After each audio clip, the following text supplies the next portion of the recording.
Hey everyone, Casey Corum here, producer of the podcast. We're so glad that you choose to join us on this journey that we call the Ferment. We'll be taking our mid-season break for the month of July, but we'll be dropping hand-picked episodes from season 1 on Mondays and Thursdays. If your podcast listening habits in this lockdown have been anything like mine, I'm way off my game, so this is a good time to catch up with some episodes you may have missed in the meantime. We'll be back with new episodes on August 3rd as we push towards episode 100. We've got something special planned for that one. See you in August. Peace.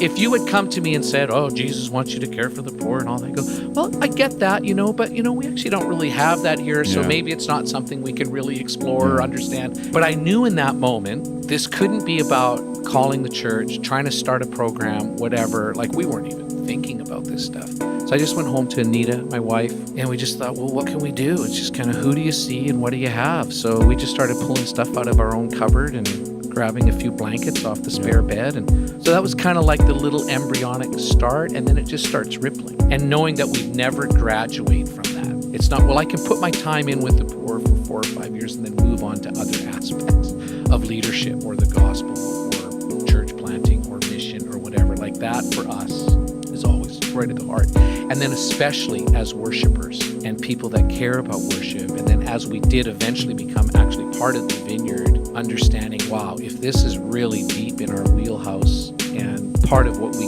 carry, it has to be anchored here, or it's just songs again.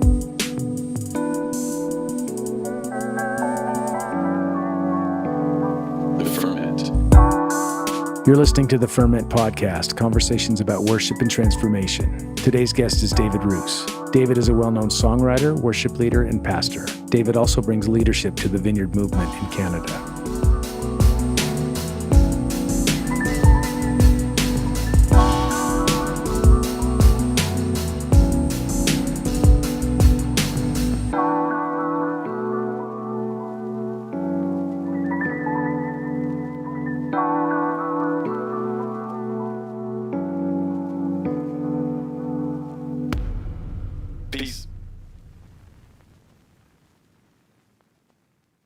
This episode is brought to you by our friends at worshipteam.com. Worshipteam.com comes preloaded with over 12,000 songs, with new songs being added all the time. Hillsong, Bethel, Vineyard, Six Steps, Jesus Culture, just to name a few. Service building with Worship Team is a snap, and all the songs are completely legal and licensed. You can also find them on social media, Facebook at worshipteam.com, Twitter at worshipteam, Instagram at worshipteam_WT. Visit them at worshipteam.com for a free trial today. Complete worship planning with thousands of songs, easy interface, mobile apps, and legal rights for your church. All you need in one place, worshipteam.com. All right, we are here today with one of my good friends, David Ruis. Good to have you around, David. Thank you, sir. It's really great to be here. Yeah, really, really happy that you're not just on the podcast today, but you're actually in my hometown here in Campbellsville, Kentucky. This is very cool. This is super cool. Yep. Well, for those of you who don't know, this is the Ferment Podcast, and sort of the idea behind this conversational space is that this would be a place where we have conversations about worship and spiritual transformation. And for that reason, this is going to be a really good little moment here with you. What I want to do, David, before we get into maybe some of the things that you and I were chatting off mic earlier, I would love it if you would just fill people in a little bit on your journey, because now you're like director of Vineyard Canada, national director. That's what they tell me. We'll see. So you're one of the guys right now in our movement. But what happened earlier? Like, where did your spiritual journey begin, and what were some of these early days like? Maybe even pre-Vineyard. Yeah, for sure. I mean, try to give the snapshot. I know it's sort of the classic joke. Well, I was born, but it's sort of for me that actually is a pretty significant part of the story, because I was adopted. So I was adopted into a home where my parents had actually just come into an awareness of Christ. So they were baptized in this little tiny Baptist church way up in the north of Alberta in Canada, in Wolf Creek, like literally, like you think Campbellsville is small, like that is like, Yeah. and started their married life. Their actual first home was a portion of the barn of one of my uncles, and came to a deep faith, like found Jesus kind of up in the middle of this wilderness. So a little while after that, they migrated back down to the southern Alberta. I'm adopted into this atmosphere. So it's kind of interesting how they were wonderful in the way of creating an awareness of being adopted and yet it not being a big deal. I always kind of knew it. Mm. So I think that really set me well in acceptance, understanding the Father, actually, Yeah. and like a whole bunch of things. So And how old were you when you were adopted? I was just an infant. I was Okay. just a few months old, and yeah, there's just layers of kind of cool stuff to all of that. I've just found actually birth family in the last few years, Amazing. and that's a whole other adventure, Amazing. which I'd love to unpack at some time. But yeah, pretty cool stuff. So I know, as bizarre as it is to go that far back, it actually is a pretty significant piece of the journey. And so they were very much part of this denominational community, but it was fairly entrenched. The beauty of acceptance, actually a true cultivation of community and stuff. A lot of what I know about community today, actually, I learned from that environment in that Baptist sort of space. But it was deeply entrenched in cessationism and a sort of a very fundamental kind of a posture.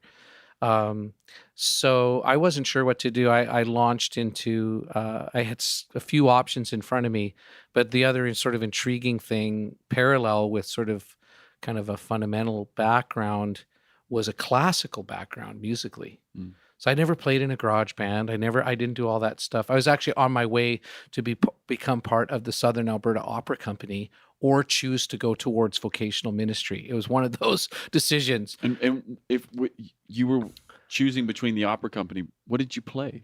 Piano? I was piano. I was trained you were piano trained- and then vocal training as Yeah. well. I was a charter member of the Calgary Boys Choir, which became a pretty significant touring choir internationally. And also, a little bizarre thing, made the cut for the Vienna Boys Choir. My parents at the last minute didn't feel I should go to Europe, which was actually a great choice. It's kind of one of these weird stories again, where while we were living in Los Angeles, so this, I don't know, 10, 12 years ago, there was this huge article in the LA Times, the current sort of continuing culture of the exposure of a lot of sexual abuse and all that stuff.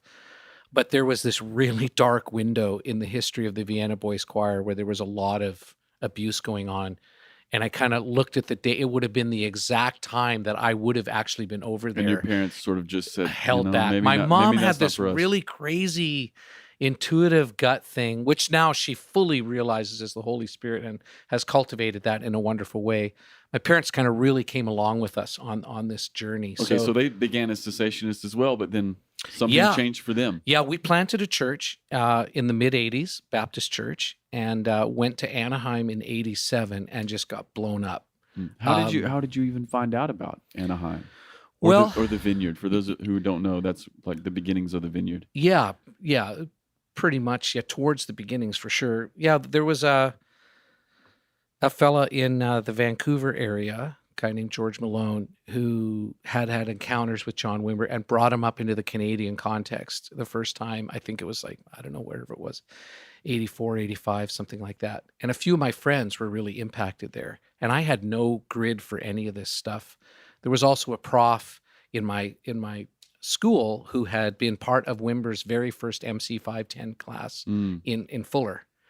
And so he was kind of a closet charismatic, Yeah. kind of thing. And he was kind of feeding the stuff on the side in my senior year. I'd come to my sister had flown way off the rails as far as spirituality. And I was praying and praying, didn't know what to do. She stumbled into a little church in our city. Long story short, there was a message in tongues that was then interpreted, which like described her whole story to a T. She Fascinating. couldn't resist herself, had run down to the front of this little church and completely turned her life around, and contacted me just as I was getting in the car to go to college. So I kind of carried into this cessationist environment and to be trained sort of in this ethos with this story of my sister, just kind of like, Yeah, radical salvation. absolutely, like just dangling in the back of my head. And every time I would bring this up in theological discussion and stuff, I was so dissatisfied with the answers. So by the end of our tenure in school, came out with a bachelor in religious education with an emphasis in theology, then went to church plant, 21 years old, which was kind of crazy. But I'd come to a conclusion of a non-cessationist position with no experience, like just purely just wrestling with the biblical text. And this one story from your sister. And this thing of my sister, like I couldn't shake this thing. And with no satisfactory answers, well, God can do anything, and that's just like a one-off or just an anomaly, but it's all blah, blah, blah. And so a few friends had heard of Wimber. One of my elders in our community just bought plane ticket, everything, said, just go on down there. So flew down to Anaheim and was completely, and all of a sudden, all the pennies started dropping, all the pieces started coming into place. Yeah, you had the experience at that point. Everything everything that was just intellectual. That became the experience. Yeah. So it's kind of funny. It was like sort of a backwards kind of adventure. It was sort of, very interesting. You had the beginnings of a theology before you had the experience. It's really true. It's really interesting. Yeah. Amazing. And what was it about Anaheim or the Vineyard in those early days, to use your words, that was causing the pennies to drop? I think it was the sort of double whammy, two-sided coin. The one side of the incredible, tangible, like unmistakable encounter with God, particularly in worship. Yeah. But when I say worship, I mean the whole, in the midst of the just crying out to God. Songs, of course, very important in that. But for me, it was so formative because what at least I saw modeled, and I think has shaped me to this day, was the whole worship experience was transformative. So it was internal, but it was also just as much then in the midst of that encounter, turning and extending your hand in the name of this Jesus that you're worshiping and praying for someone's healing. Or seeing them with eyes in a brand new way, or seeing prophetically certain things. To me, it was this whole thing. So that was like just huge. Yeah. What I think I hear you say is worship wasn't just something that happened to you. It was something that came through you. Or that experience, whatever that was. It wasn't just something that happened to me, but it was like through us. Yeah, right? absolutely. Yeah. And then the other side of that coin would be the articulation of kingdom theology. Was that the first time you'd heard it like that? Yeah, for sure. Was that ever a part of your experience in school? No. Yeah. No, it was completely brand new. Just the message of the kingdom. The message of the kingdom, and it's really fascinating because I've been talking to some friends about this recently. There was a huge part of it for me, which I think began to shape me even then, and I think is so necessary in the current conversation around kingdom theology, was Wimber was really hitting the centrality of the sermon and the Beatitudes at the heart of the understanding of the kingdom. Wow. And that was revolutionary for me because I'd been in the setting, there's all sorts of approaches to that aspect of Jesus' teaching. But as cessationists particularly, you basically have just kind of written that out of the script. It was sort of this unattainable, idealistic, something. Isn't that nice? Yeah, exactly. Isn't that sweet? Exactly. It wasn't sort of this thing that you were actually called to live out. And for me, a lot of the trajectory of that, drilling deeper and deeper into that understanding of the kingdom, I think got knocked off its trajectory with some of our history. And I don't think it's history that should be changed or that wasn't necessary. The prophetic era, Toronto blessing, all these things. But it pulled an understanding of the kingdom present out of a beatitudinal, if that's even a word. That's a Let's great just word. make it up I right love now. it. Love it. Out of a beatitudinal space into more this power space. Yes. And I think that was necessary. That was part of the recalibration. Yeah, of the Spirit. recapturing something. Absolutely. That was the sort of central aspect of Jesus getting his church back then. Mm-hmm. But I think now Jesus getting his church back, at least for those of us that would have a kingdom framework, is the core of the Beatitudes. And for those of us who are listening to this and you've never heard... Going, what on earth is this guy You've talking never about? heard of Jesus getting his church back. That was something that John would say, right? Yes, Like you would exactly. say, Jesus wants his church back. And Yeah. so earlier, maybe it became in power expressions. Yeah. But even then, there was this Sermon on the Mount thing. I think so. Like for me, that was very instrumental. Amazing. Yeah. Huh. Very instrumental. And then coming... So the Vineyard has Dallas Willard roots. Oh, my word. Yeah. Yeah, are you kidding? Absolutely. Yeah, because that's what I hear. When you say Beatitudes and stuff, I instantly think of Dallas. Yeah, and his work. Absolutely. And Dallas was a dear friend of the Vineyard. He was very close to people like Todd his Hunter book, Divine Conspiracy, absolutely. it's such, it's about Revolutionary. that Sermon on the Mount, but it's such a kingdom book. Yeah. Yeah, exactly. Yeah. Exactly. It could be a Vineyard text for all that matters. It kind of is. And honestly, people like Don Williams, if you're familiar with that name, course. sort of one of our great sort of minds and hearts that really helped give articulation to sort of a Vineyard perspective on theology. I mean, for Don, that was a massive text. And I mean, he was handing Divine Conspiracy out through the Vineyard like candy when it first came out. It's like, everybody's got to read this. Everybody's got to read this. Yes, amazing. So absolutely true. So your spiritual journey was like from hardcore cessationist to some sort of like really a textual awakening during college, that maybe something else was there. Then you begin to experience it in Anaheim, and then there's notes of the message of the kingdom, which also include things like the Sermon on the Mount that set your life in a new way. I would say so. And then what happened? Like you're still at the Baptist church? You're Yeah. like flying back and forth to No, Vineyard not meetings? flying back and forth. Actually, actually, we were forbidden to. We actually had to sign a document with our denomination that we would not attend anything Vineyard until we'd settled this issue theologically within our denomination. Because our little church was growing rapidly. It wasn't breaking huge records per se, but we were the fastest growing Fellowship Baptist Church in Canada. We'd grown to around 300 people in our within the window of our first year. Almost all conversion growth, like 70 to 80%. We were baptizing people in the lake that's in the middle of our city, the Okanagan Lake. Like we couldn't even keep up. Our dear friends Wes and Stacy Campbell, who were we were cohorts in all this whole thing we planted together. Wes was an extraordinary evangelist, like for real. So there was this, but in the midst of this was this hungering for worship, really, and the expression of it. So we were still Baptist. I just throw another little thread in here, which is kind of interesting. About 10 months after sort of this experience at Anaheim, our whole community went through just an absolute baptism in the Spirit. Probably just like the best. Was way it to because say you were preaching on these things, or what? No, What in happened? fact, was it just in worship? Like what happened? Worship was a very, very significant piece of it. But what happened, actually, we were going to do a Christmas party in December of 87 with our elders team. It was one of the rare times when everybody was there, husbands, wives, kids, like this whole thing. Well, maybe not kids, few babysitters, but like this mix. And one of our guys said, well, let's just pray. We're going to like jump in the hot tub and shoot some pool and whatever, just kind of did a little prayer. Although we'd been the Spirit had been brooding. And ever since I'd come back from Anaheim, I was praying for people who are like flying across my living room and all kinds of crazy stuff. But it really hadn't been a corporate thing. And not even all our leaders were in that.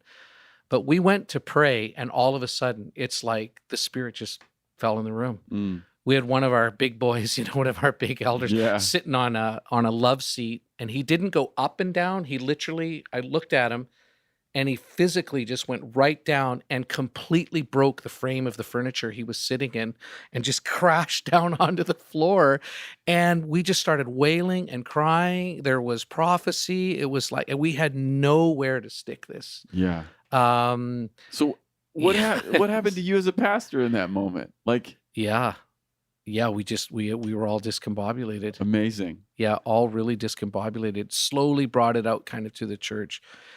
And that was another then real reach to Vineyard people, because there was something about the posture, the lack of hype, like there was just something really trusting in it, I guess is like the word to say. Yeah. So we were reaching to George Malone on the coast, Ken Blue. These are just some of some old names. And so did your church become a Vineyard, or did they ask you to leave? Eventually. Yeah, we called it eventually. We did get the left foot of fellowship. Yes. But we hung as long as we could. We signed these agreements that we wouldn't go to Vineyard things. We it's tried. Interesting to me We that tried you signed really the hard. agreement. We won't go to the Vineyard thing, and then all of a sudden the Vineyard thing starts happening. Yeah, where you are. it was just blowing up. Like it was uncontainable. Like for Amazing. real. Yeah, absolutely. And then obviously, worship just Yeah. And were extraordinary you leading in the midst worship of. at this time? Yeah, I was. We were co-pastoring. It was kind of this thing coming out of sort of the tradition we were in. I was very musical, obviously, all the classical training, everything.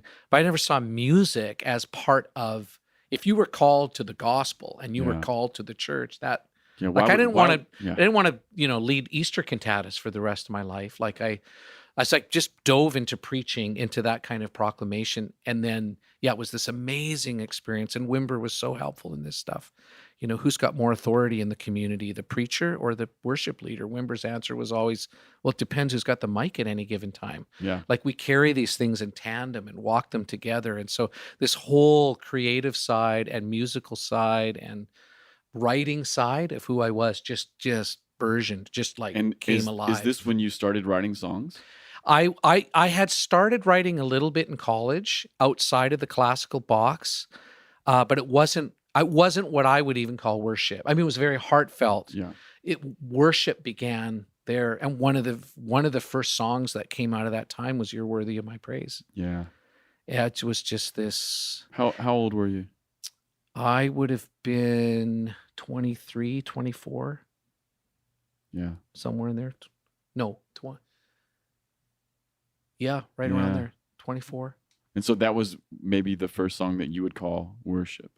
That you had One written. of them. I'd Yeah. written another thing, a song called Adoration. And again, it was a time of history where you're reaching for material. You're kind of pumped everything dry around you. And the Vineyard stuff was sort of resonated with us. There were other expressions that were definitely out there and beautiful and wonderful. But yeah, there was just something that was more true to the kind of musical language and heart language that we were trying to give expression to.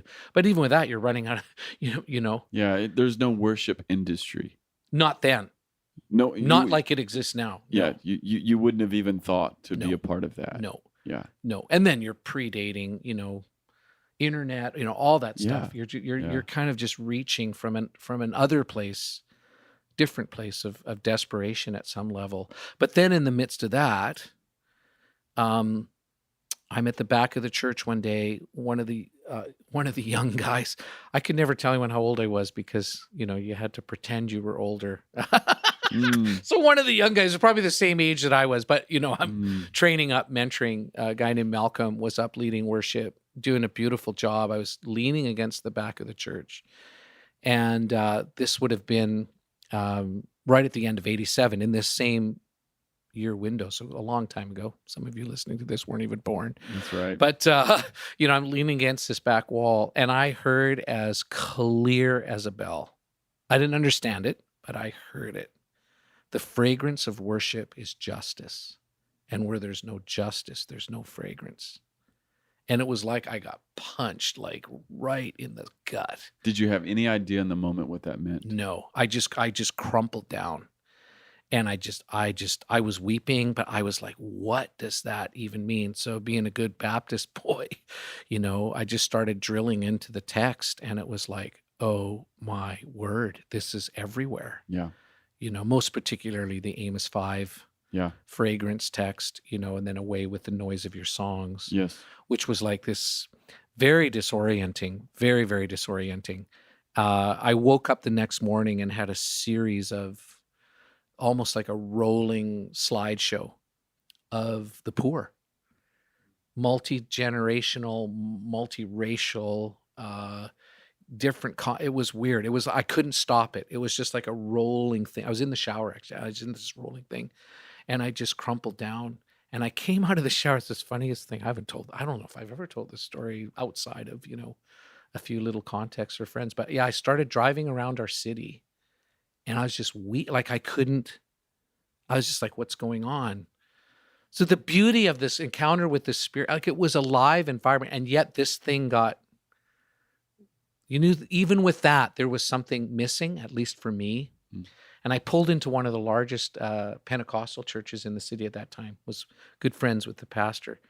And I just burst into his office and I just said, I'm so sorry. I'm so sorry. We haven't cared for the poor. And he's like, he doesn't know what's going on. Yeah. And he's grabbing Kleenex boxes and everything. And I just was in there for, I don't know, an hour or so. And he kindly just sat there. Did he have any idea what He to didn't make know of it? what was going on. I mean, he could feel something, we Yeah. would talk about it later, obviously. I just had to discharge this thing, right? And then I went to a close friend in the community and just kind of crashed. And that was the seeds of, to this Really, day. your life story. Oh yeah. I mean, just as an outside observer, I it mean, pushed me when I so think of you, I think deep. of like Yeah. the idea of it's not just worship music Right. or songwriting. Yeah. That It's- was, I think, that was gifted to me by the Lord, like very very beginnings of everything. Yeah. Um, And then how did that express itself? Because I mean, I know that has been a big part of your journey, but when did the marriage of worship and justice begin to really? I'd say initially it was more worship and mercy.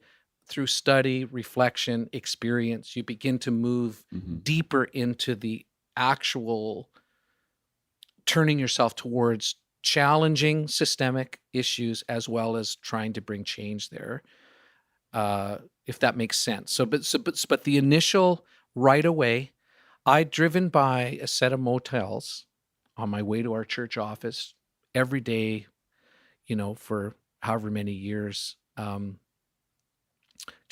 or a couple years, like just going by it. It was always there. I never saw it. I saw it, but I didn't see it, if that makes sense. And all of a sudden I saw it, like just within the couple days. And I was like, oh my goodness, I think there's maybe people in there that are marginalized and disenfranchised. And so long story short, I just pulled over the car and I started just kind of walking around and saw this old lady named Betty. And I just started asking her a story. And quite a few years earlier, her husband had walked out one day to go get the mail and never came back. And she just started this downslide of poverty and was barely holding it together, living in this motel in the middle of beautiful, I mean, freaking beautiful Kelowna, British Columbia. And a lot of wealth, a lot of whatever, not pitting one thing against the other, but just this veneer of whatever. But would never, if you had come to me and said, oh, Jesus wants you to care for the poor and all that, I go, well, I get that, but, we actually don't really have that here. So maybe it's not something we can really explore or understand. And there she was, not it. There she was. Yes.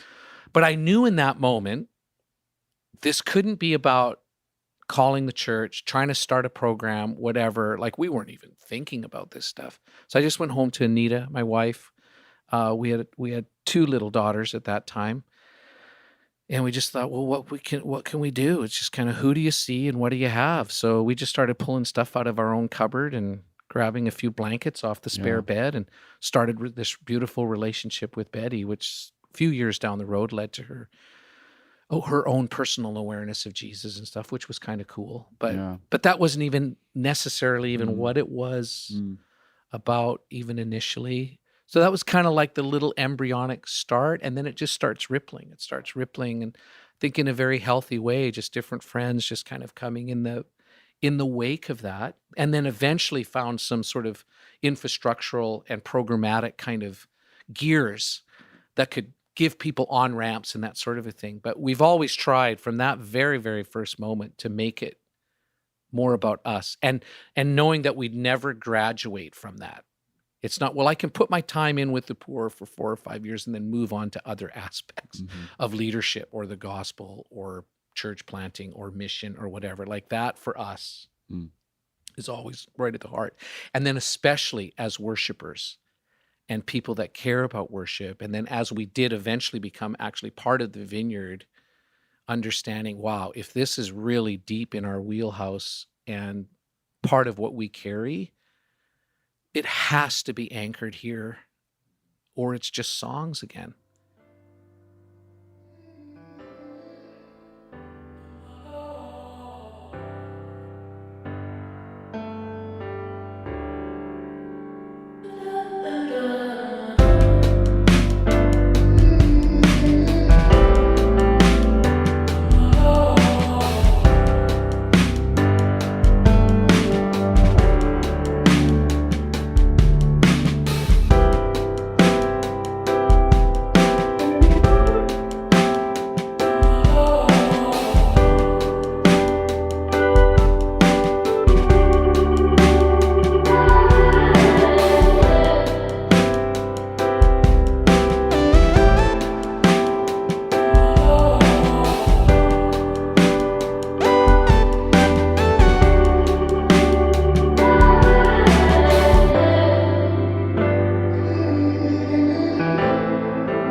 So you go from like cessationist, good Southern Baptist boy. Not to- Southern Baptist, brother. We were Well, Canadian Baptist. Canadian Baptist, yes, of course. That's how entrenched it is in my own Yeah, brain. exactly. Yeah, exactly. Canadian Baptist boy, but then you become aware of the Spirit begins to work in your church, Yes. but then shortly thereafter, the Spirit begins to say, I want you to see these people. Very much. Yeah. And actually part of the, even that initial sort of wave of the Spirit hitting us as a community, as we look back, like embedded even in a lot of the prophetic wooing and sort of, there was so much about children, the poor, those that you don't normally see, but you're just kind of in the euphoria of the encounter. You miss some of those threads. So yeah, but you're right. Like it was in the mix of us. Yeah. Well, I guess my question now at this point is like, okay, so you've made this journey, and I know you're a songwriter. Mm. How did that change your songwriting, or how did that change your worship, like your corporate gathering? Yeah.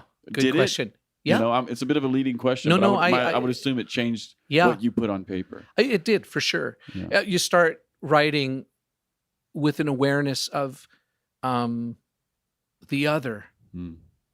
So not just giving voice to the community that's gathered right there, but also giving voice to the community that's yet to find itself or that is scattered and then a real gift. We had a short stint, 91 to 94, where we were part of the Kansas City kind of swirl. Yeah. Metro, it was a Vineyard at that time. It was very significant for us, beautiful. But I think the main way that it began to find expression, especially as we moved there and stuff, was to carry this into the space of intercession.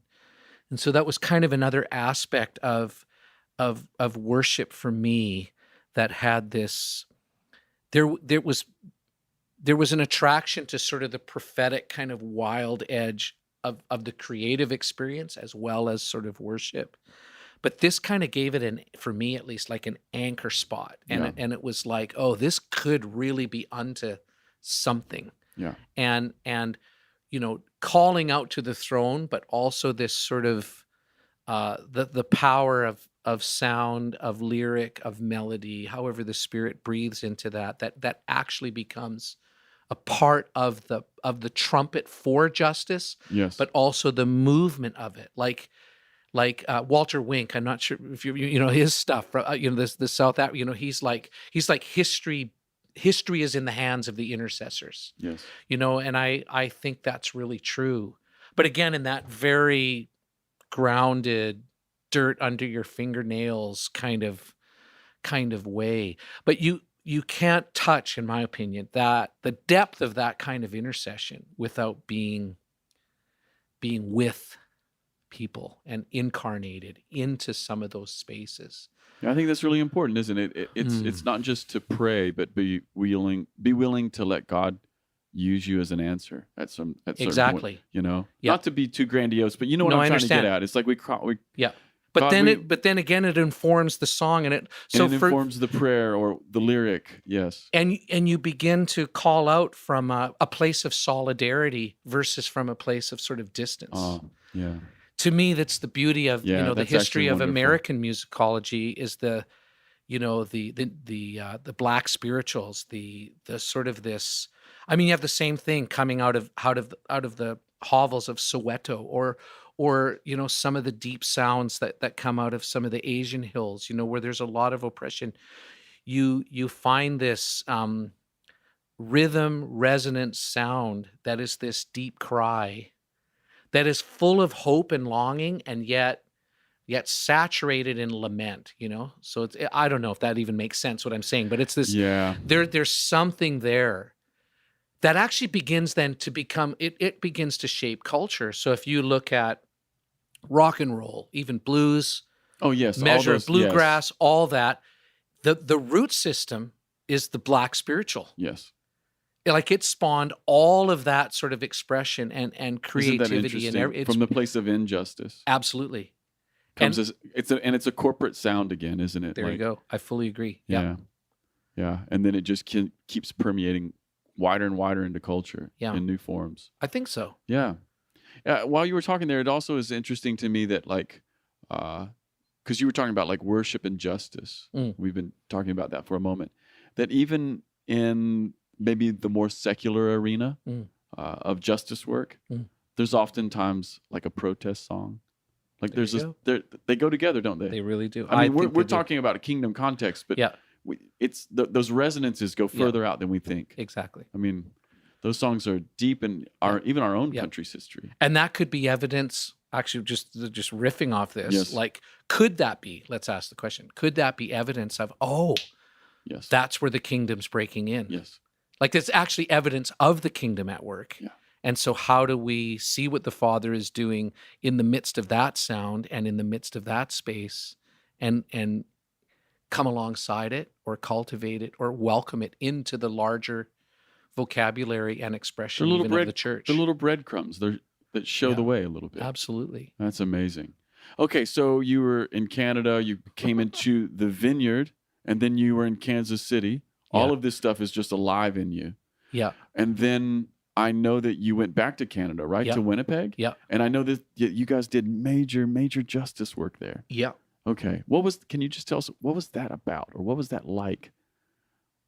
I know that last night over dinner, you were talking to us about like, you were really reaching out to the native culture and the, just the drug culture that was so present and the glue sniffing. The glue sniffing culture. Like, what was that your target? Was that just who was there? How did that? Great question. How did that work? And how did you gather those? Great question. Those people.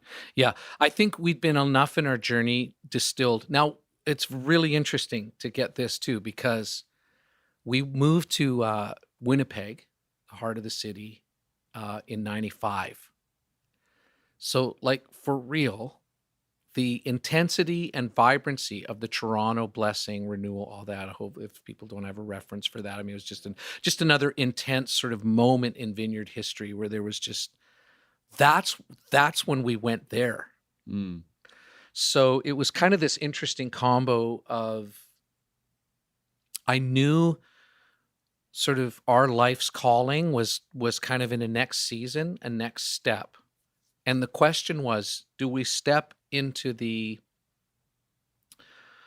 kind of the opportunities that were in front of us of more of a itinerant / platform kind of ministry? And I don't even mean that in a negative way. Yeah. But that those was doors, available. those doors were opening so wide. And Wimber sat me down in the midst of some of this, and I'll never forget, he said just this passing thing, and yet in its passing, it just really became part of my discernment process. He said, David, you need to understand opportunity doesn't always equal the will of God. And he said, I can see in front of you, there's going to be lots of opportunity, and you've really got to like get on. I mean, these are my application, like get on your face, like just listen, you and Anita really be in sync, like really be. So it was a crazy time. So sort of in this sense of calling for it, I was so grateful that, 7 years earlier, however long it was, that the Lord had so deposited this fusion, and for me now it had fully gelled into a theological conviction. Yeah. this fusion of worship and justice, which again is a whole long conversation, what we actually mean by that. But that I knew any step forward, I couldn't have those things not in operation together. There was this sense of a calling to church plant again. And we just thought, if we're going to do that, we have to from the ground floor kind of get this right. Yeah. Anyway, long story, it was very clear, the city, all of this stuff, going back onto Canadian soil, which is where obviously we were originally from. It's just interesting to me that John would give you such a word of wisdom like that. Oh my gosh. Because he could have leveraged you. Yeah. Right? I mean, yeah, I that's true. I mean, I don't mean to be so market oriented, but you know what I mean? It would have been good to have David Ruis Sure. go wider. Sure. Yeah. Sure. But he comes with this word of wisdom. Yeah. And I think actually, I'm just thinking about this now. I don't know if I've ever even thought of it this way. Like, we turned away from, and again, doesn't make this right and anything else wrong. It's not about this, but in our journey, kind of following our nose to the guts of an urban center, very impoverished, with glue sniffers. And I'll get back to answering your way earlier question on, where they are target, were they just there, that sort of thing. Going down into there, it was out of that environment. I don't know if people have a frame of reference for this, but the album Sweet Mercies was written there. And Vineyard was kind of like, we normally don't do this. And there's all sorts of some myths and, whatever on all this history. But yeah, normally don't do like a solo project kind of a thing. But it felt like this stuff was coming out of this deep soil, that even though I wasn't traveling that much then, and it wasn't even in our psyche as a Vineyard movement, that it needed to get, we're back to our roots of that needs to get documented, that needs to get captured.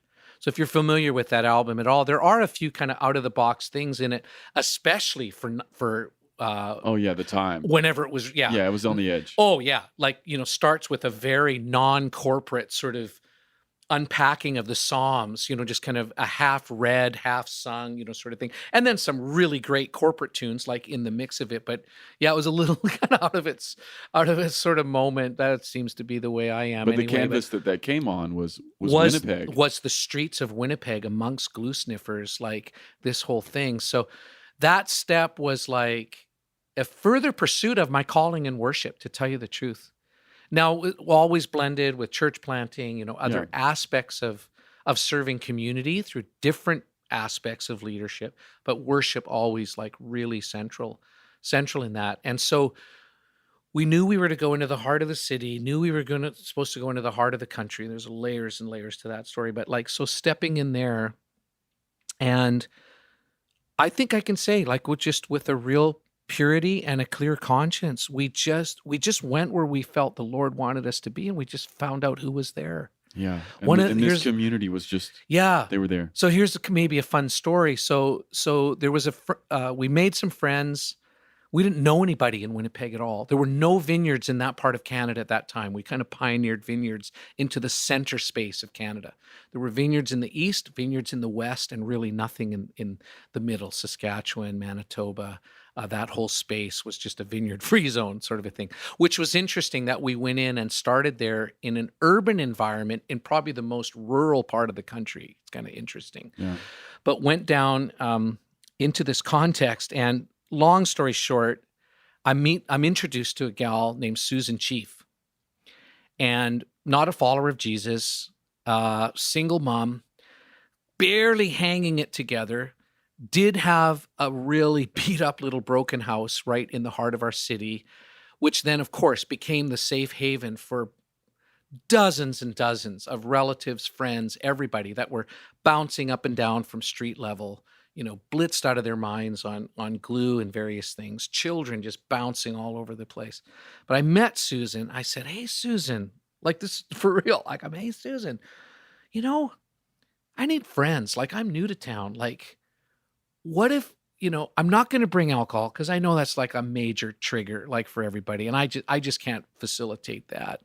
Although I enjoy a beer every once in a while and stuff, but yeah, I can bring some soda. I can grab some chips and stuff. Like, if you provide the place, what if what if you just like you help me like throw a little party so I can meet some people in Winnipeg? She's like for real, Aboriginal gal, it's like, yeah, I'm like, so first one I go into, there's probably 30 plus people, and exactly what I described, bouncing off the walls, kids everywhere, whole 9 yards. And we just start generating these sort of connection points just to meet people.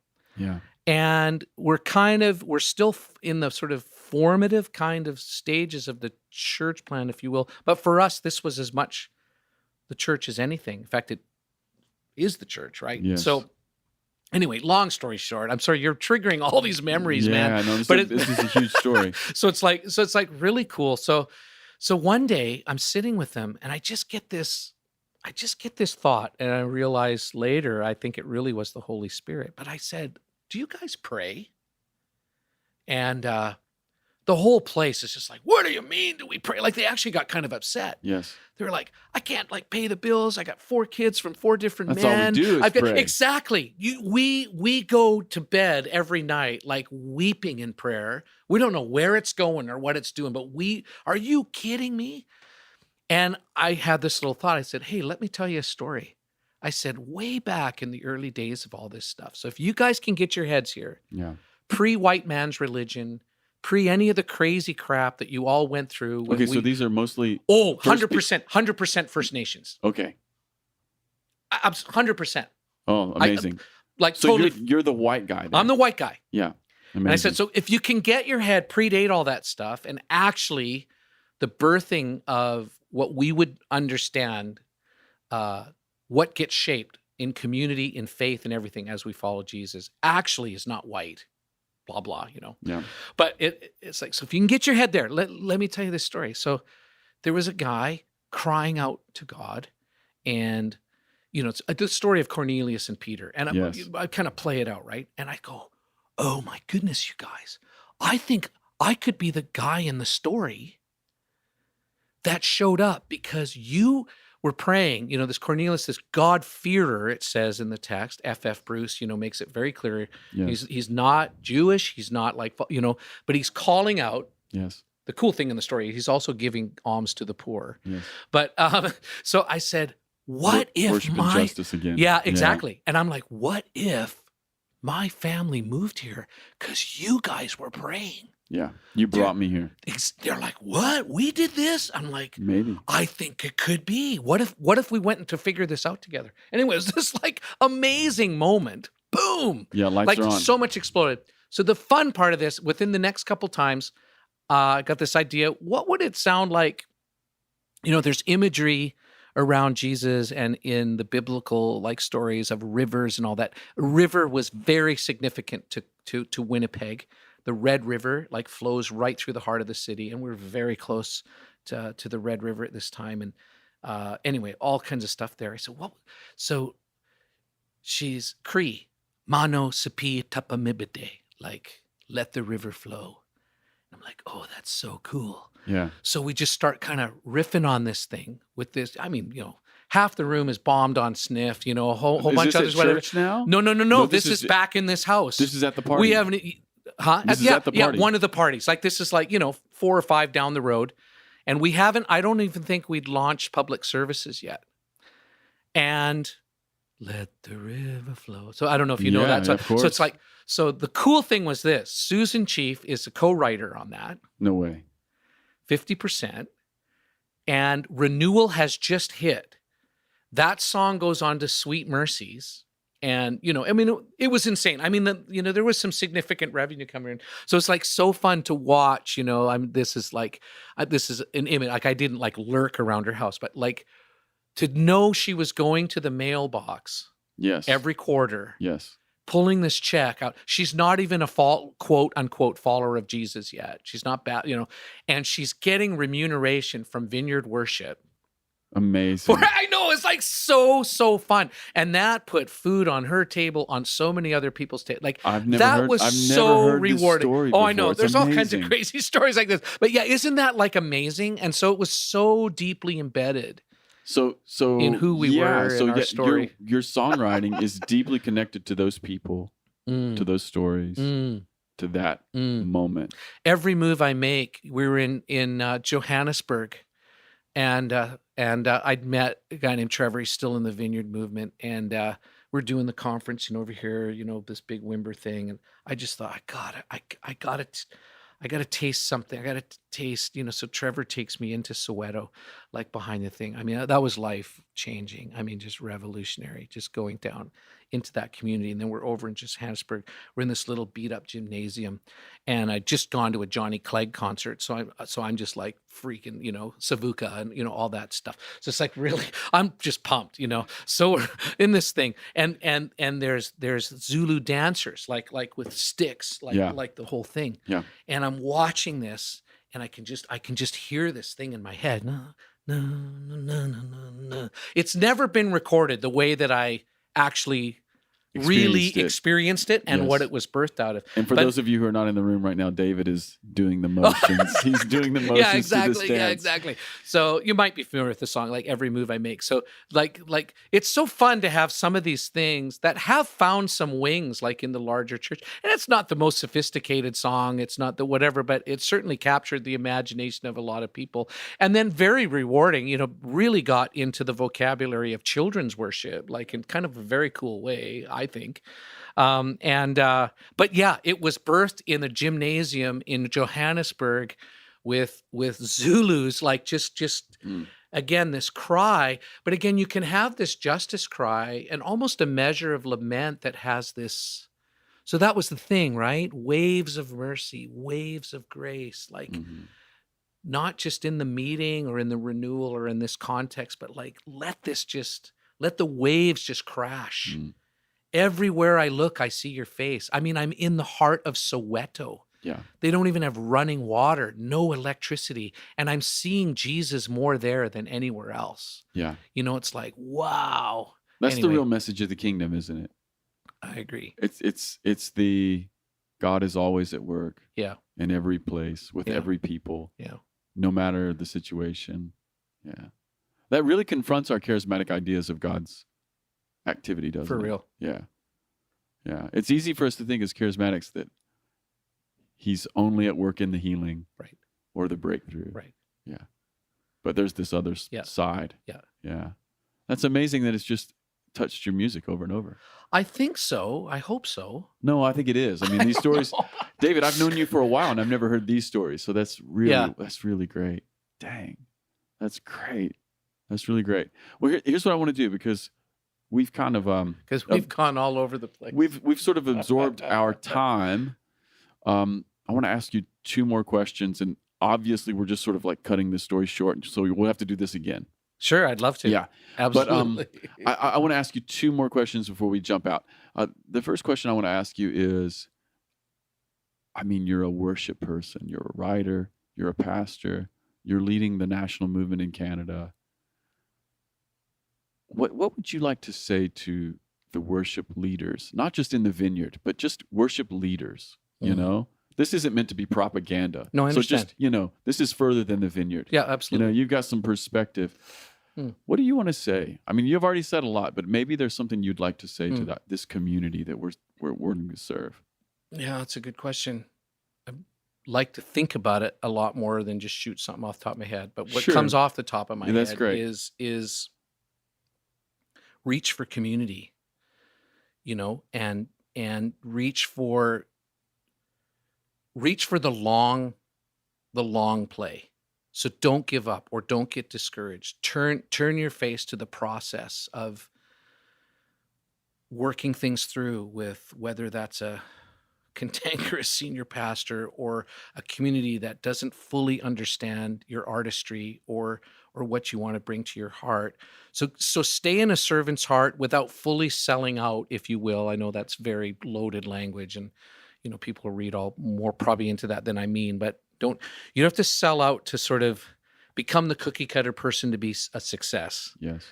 But at the same time, don't pull away from the long suffering, that aspect of the fruit of the Spirit. There is a long suffering hanging in there, and making sure that you're reflecting and serving grassroots and that needs to be processed in dialogue, though, Yeah. with whatever team setting you're in, or Yeah. whatever staff, if you're volunteer or you're vocational or whatever. And make sure you're giving language to your community. And that could be one of the great CCLI sort of top shelf songs, could really be speaking to unlocking what the faith language of your church at that time. But where it's not, right, That's right. speak, Yes. call it out, cultivate it, pull people together to find out where that sound is, and all of that. And yeah, we never want to lose the organic sort of grassroots thing of our calling, Yeah. is to give voice for the community. And so then know the journey. Yeah. Who's died in the church? Who's just got a new job? What are the high points? What are the low points? Where are we rejoicing with those who rejoice and weeping with those who weep, and give articulation to that on a weekly basis? What an incredible gift. That's really the difference between just being a worship leader and being a worship pastor. Yeah, exactly. That's what I hear in what you're saying exactly. right now. I hear you saying, do the long thing to become a worship pastor. I believe so. Yeah. That's great. Yeah, and we're not song leaders. We're liturgists more than anything. What does that mean to you? That means to me that you're curating or shaping in experience. And I don't mean in a hype or manipulative Yes. sense, but that people can enter into and actually find transformation, hope, and healing in the midst of it. So not just a quick fix because I had a rough week, but an actual space that invites people into the deep place of transformation and an actual encounter with the living Jesus. Amen. So for a lot of our vineyards, and I know it's not right across the board, but I'd really appeal, to whatever aspects of leadership we have, really have the table at our center, the Lord's table, the host, wow. the host. Jesus as the host and Jesus as the meal. I think one of our worship leaders in Canada, who I just deeply respect and is pretty significant in our national scene, has said, the state for us in the Vineyard, because of our values, the platform is a helpful tool, but it's a lousy center. Yes. The center needs to be the table. Yeah, and in Protestant churches or charismatic churches, in a Protestant church, maybe the center of the meeting is a sermon. Yes. In a charismatic church, maybe the center of the meeting is ministry or a prophetic word. Yeah. But in a historic sense, the center of the meeting has always been Eucharist, right? Yeah, exactly. Yeah. I think there's something there for us to learn. Yeah. I mean, oversimplified and way, easily stated, but, one of the key sort of shifts in Protestant culture was putting the table out of the center and pulling the pulpit from the side and to the middle. So if you go even in mainline churches now, the pulpit's always over at the side, and I remember going into church, I go, what's wrong with these people? It's the parable of their architecture. Very, very much. Yeah. Your space and your architecture speaks as much to your theology as anything else, for sure. That's great. Well, I want to ask you one more question before we wrap up here, and then we'll be done. Oh, this is great. All right. This is the final question. I feel like I'm just shooting this is all great. over the place. This is wonderful. I'm kind of tired too, so I could be a little loopy. You and I are both tired. Oh man, we're whipped after this week. No, this is the last question. David, tell me a time when you experienced overwhelming joy. This is a totally different kind of question. It doesn't even have to be like the most joy you ever experienced, but just like, was there a season or a moment when you just experienced like? Yeah, the first thought that comes to my head. Yeah, that's exactly what I want. Not dissing my three girls at all, Yes. and it wasn't even about the gender of this child. But when my son was born, Yeah. it was our fourth child. Yeah. We were living in Kansas City, and yeah, there was just something. Yeah. I remember In that season or in the moment? in that moment, and I think it's maybe connected to a season. I don't know. That's a very interesting question because, I would remember it as a moment, but it was definitely in the center of a season where, the Lord was speaking to me in very, very deep, profound ways. But yeah, just the birth of this kid. I remember just running up and down the hospital hallway. I must have looked like a bit of a nut job. But Yeah. I love that. yeah, yelling actually, I don't know if you're going to have to cut this up. I was like, he's got the biggest you've ever seen. Like, That's I'm just it. like, Come I was just like running up like it was like this weird. And again, it wasn't about the son thing. It had nothing, and it wasn't like, oh, I've got my air. Like, honestly, a daughter, I would have been just as, but I don't know. There was something in that moment just of this. Yeah, it just captured you. Celebration of life, of maybe something different, you know, like it was just this. Anyway. Yeah, that's great. So I don't know if that's the answer. That's what popped straight into my head was. Well, that's the question I'm going to be asking everyone on this podcast that's great. at the end. Pretty cool. And what's interesting is as I've talked to people,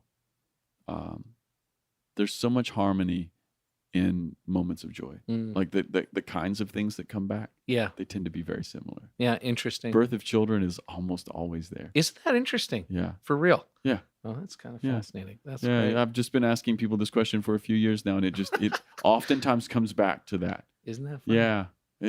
There's something there that we just need to go into, maybe. Awesome. Yeah, it could be. Yeah. David, thanks for doing this with us. Listen, and I know that we're gonna cross paths again. Mm-hmm. We have to pick this story up because we didn't talk about Hollywood. We didn't talk about going back to Canada or any of the theological stuff that I want to get into with you. So sure, we're gonna do that. All right. Great. High fives. Okay.